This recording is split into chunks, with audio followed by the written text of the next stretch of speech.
kaixo, Janire eta Irati gara, eta Kaldakoko lehen booktuber lehiaketan parte hartzeko asmoz, zer da maitasuna liburuari buruz hitz egingo dizuegu. Zer da maitasuna, Miren Agurme Abek Lekitxeko euskari idazleak idatzitako liburua da. Ebin eraben amodiozko pentsamendu existentzizik. Eta kanbia da. No, sí.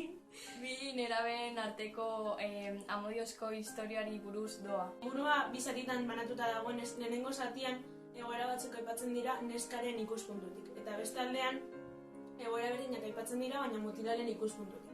Oso ulergarria iruditu zait eta oso harin irakurtzen dela pentsatzen dut, baina historioa ez zait bat ere gustatu.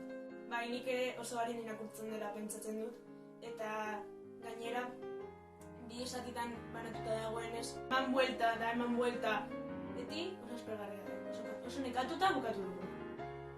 Agian nik poemak emanduko nizkioke, pentsatzen dudalako ez direla inerrazak ulertzeko.